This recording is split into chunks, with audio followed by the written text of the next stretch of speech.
But I think that was one of the big things that we both took away was that for these people who believe in Qaddafi as the leader, who believe in the revolution, you cannot separate the revolution, you cannot separate the country from Qaddafi.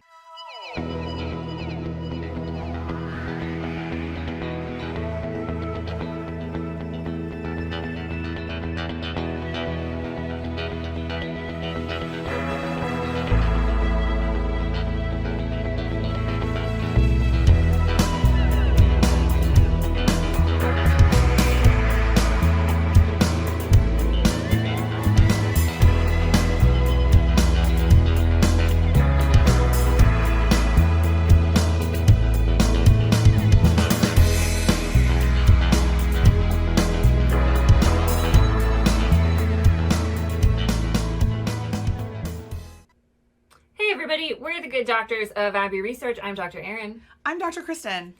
You are very welcome to our corner of the internet, where in today's Colonizers World Tour coverage, we are still in our chapter looking at Italian colonies. This week, we are still discussing Libya as an Italian colony. And for our piece of art today, we are discussing a 2003 documentary that is available in the United States on Tubi for free with ads to watch. Directed by Rania Ajami, called Qaddafi's Female Bodyguards. And there was a prologue,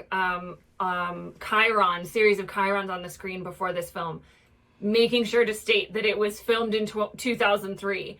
So before the revolution in 2011, before the civil war that we are now in Libya.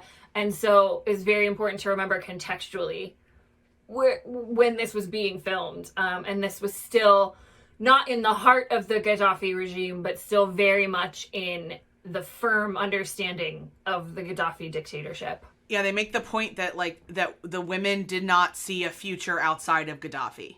Yeah, which was so interesting. And you wouldn't. I mean, especially if you were close to an age where this was all you knew of society. Yeah. They make the point that he was in power at the time of this filming, 35 years, and so you had to be 45 and older to really have any living memory of what life was like before Gaddafi. Yeah. So anybody younger than that, especially these young women that we see profiled, have no idea what it's like to live in a world in Libya without Muammar Gaddafi as the leader.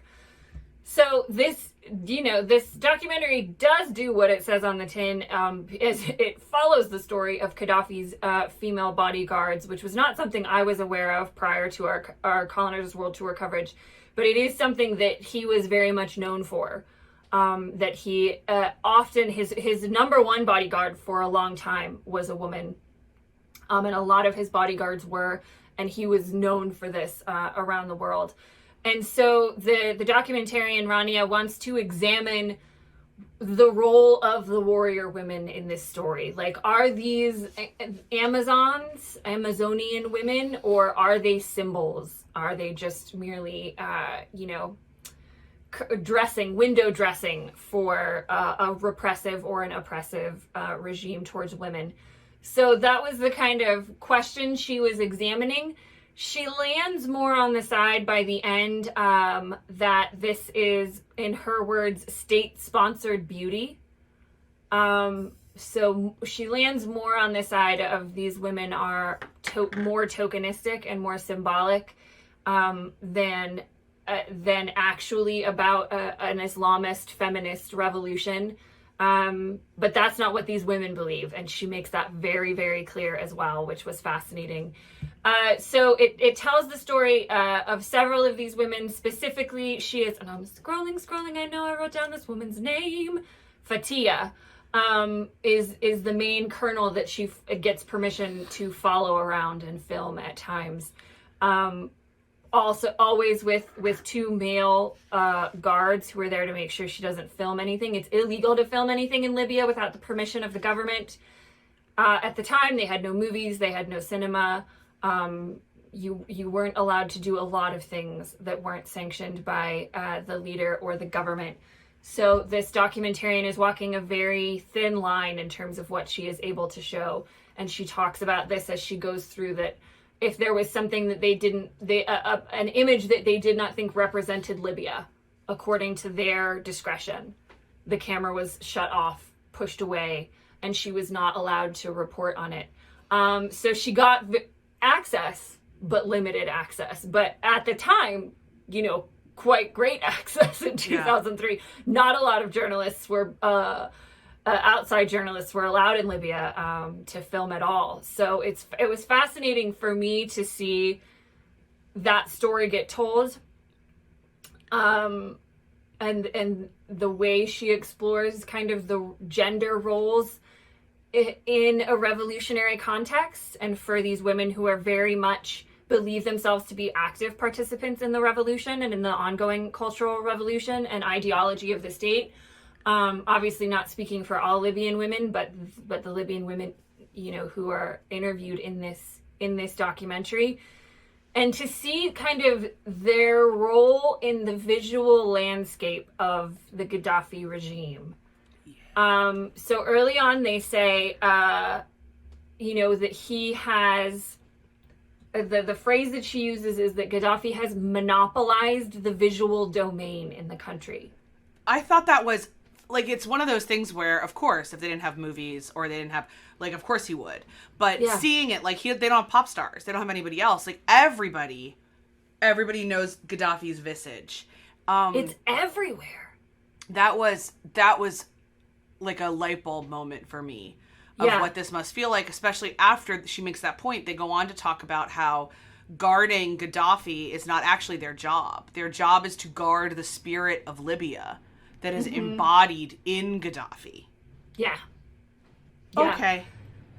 Yeah, which I mean is an effective tool in terms of control and containment of a population and of individual people. And he's certainly not the first dictator to have this measure of control, this level of hubris. Yesterday in our 101 we talked about the time Mussolini visited and declared himself the protector of Islam. Loved it.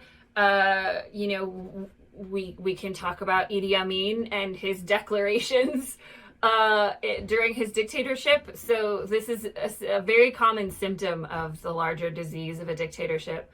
But yeah, for me, it was a fascinating question to go in and ask.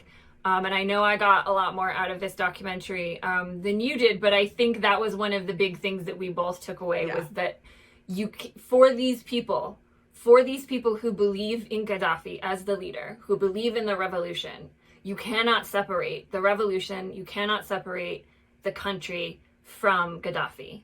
No, and I think it was really, really important. I mean, I think one of the problems is I went into this documentary inappropriately assuming I'd get an answer to the question I had, which is, why does he have female dictators? Bodyguards, but yes. And it's because I found it through an article that said it provided an answer. Oh, okay. And it does not. No. It does not. And so I was just frustrated the whole time, which is not necessarily fair to the documentary at all.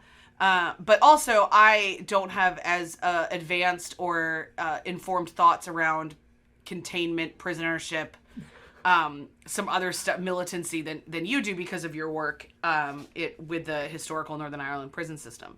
So I think I was set up to fail by that article. Yeah, it sounds like it. Yeah. That's a shame. Yeah. And it is, you have to sign up for the conceit at the start of this that it's going to be a messy narrative. Yeah. And it's not going to feel cohesive because there's such limited access and there's such restriction over what she is able to film and the story she's able to tell. Yeah. And there's a couple really insightful parts to watch where the young women who are joining the military. So they tell the whole story of the Bodyguards, but also of the military academy, the women's military academy that's run by women. It looks like super empowering and feminist. And then you see things like when they're interviewing one of the young soldiers, there is a male representative of government like hovering over her shoulder, prompting her with what to say. And they were only allowed to interview the girls who were going to stick to the party line, as we say. And then there's another scene where the women are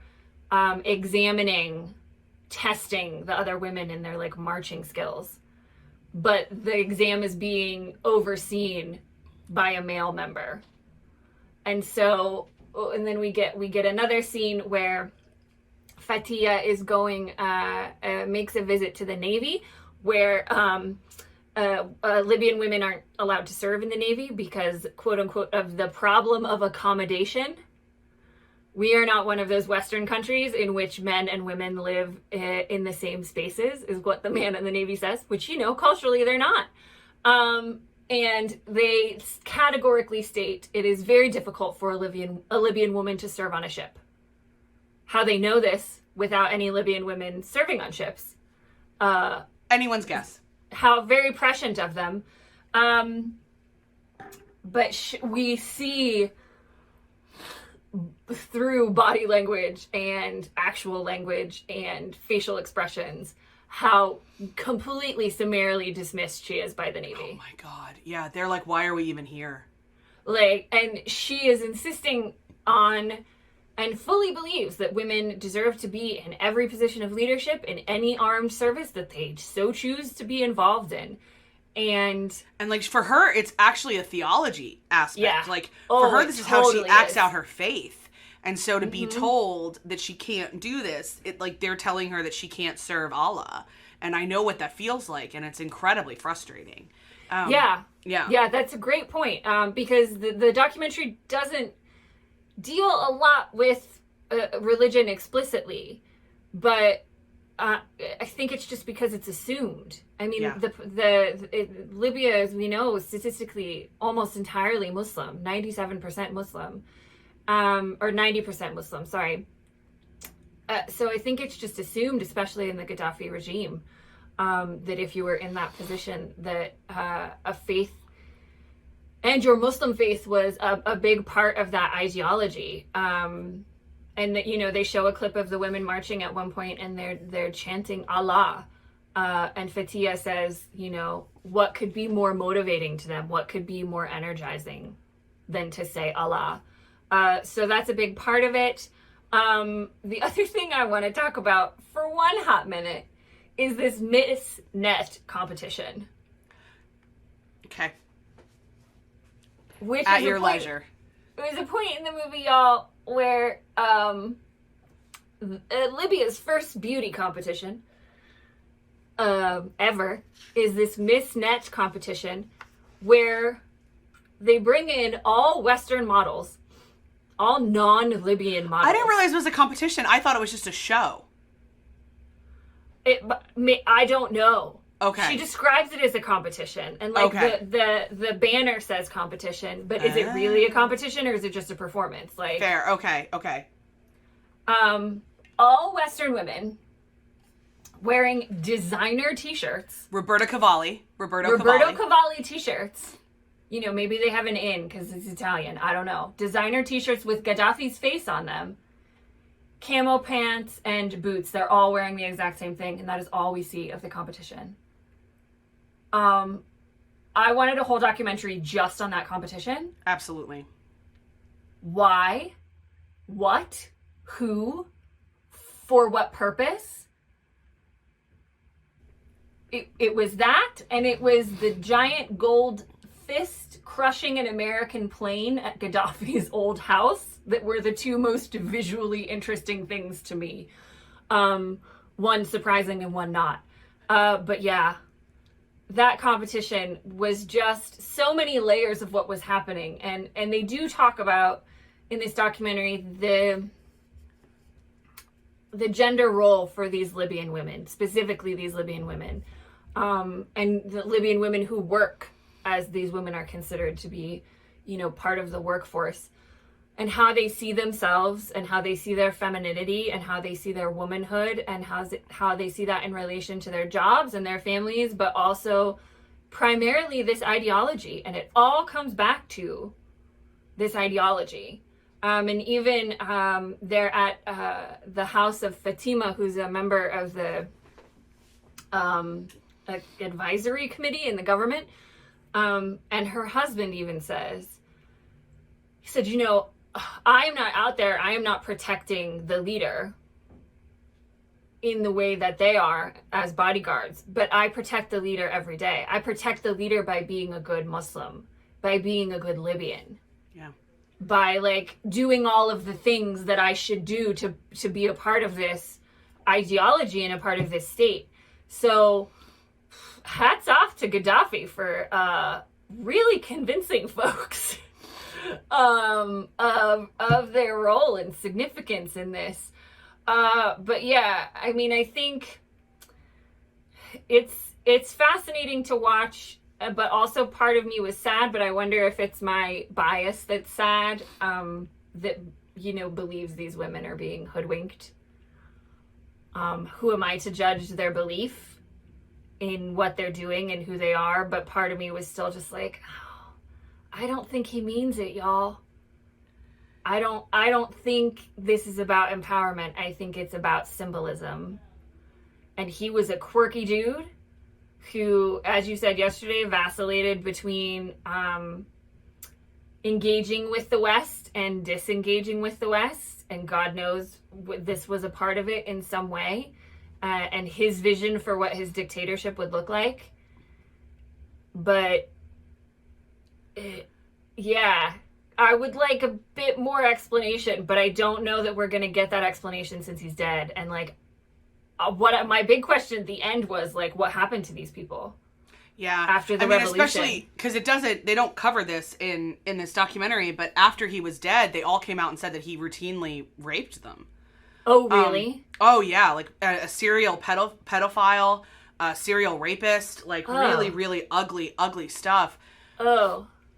And some of which was there. So one of the prevailing theories that he has them, this is not written anywhere, So there's two prevailing theories I've heard as I Googled this.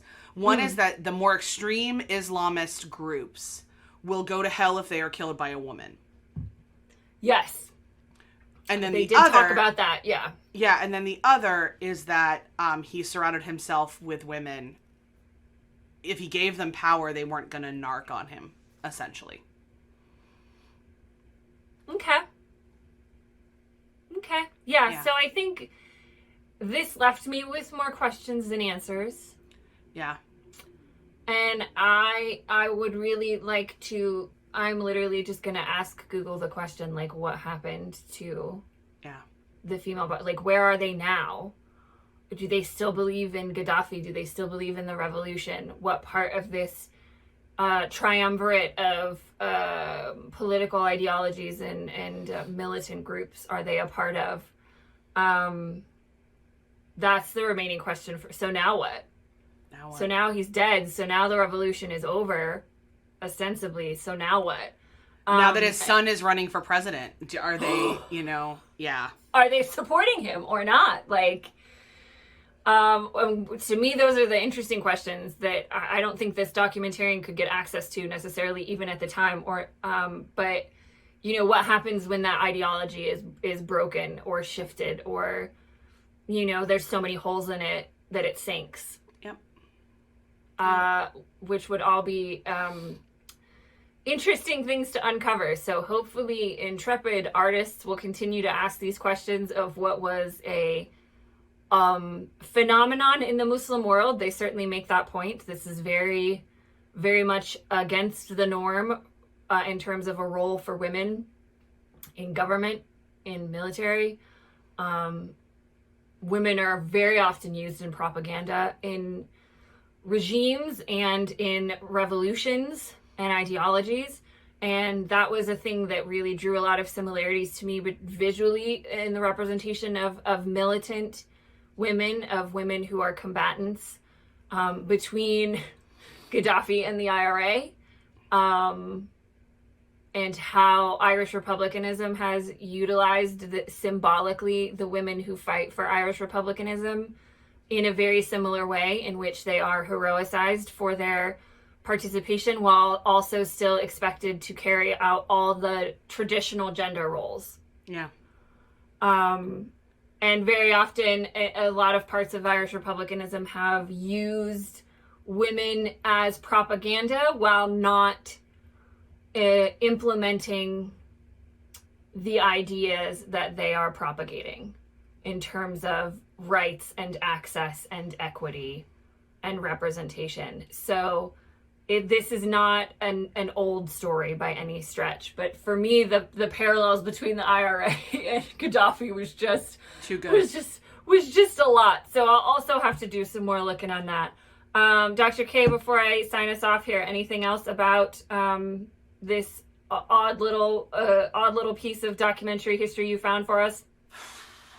Just a reminder that humans seek meaning everywhere, and they'll create meaning for themselves even when the pathways seem cloudy. And that a understanding, I mean, there's that famous Albert Einstein quote, the two most important days of your life are the day that you're born and the day you find out why. And that there's a very little as powerful as a human with a sense of purpose. Yeah, excellent reminder. We hope you've enjoyed our journey through Italian colonies for the first 3 weeks of this chapter. Next week, we will be back with an examination of Italy as a country, and which I think is going to be really interesting for us both. I know a lot about certain parts of Italian history, but not all of it. And I'm very excited for the classic Italian movie Cinema Paradiso that we're going to be watching that I haven't seen yet. So that's going to be interesting and fun week for me, I think, and interesting for both of us. Until then, please do all of the YouTube-y things if you enjoyed this conversation. Like, subscribe, click the bells, you know what to do. In the downstairs, we've got, as always, the link for the living Google Doc that we have for all the resources we learned about and through Libya, and also the link to our newsletter if you would like to hear from us about non-Colonizers World Tour things in a non-video form. Please sign up for that newsletter. We'd love to have you as a part of the community. We hope that you're not a part of a dictatorship, I think is what the hope I'm going to leave you with, because that doesn't sound like a lot of fun. So until next time, wherever we see you, we hope we see you soon. Be well, everybody. Bye, everybody.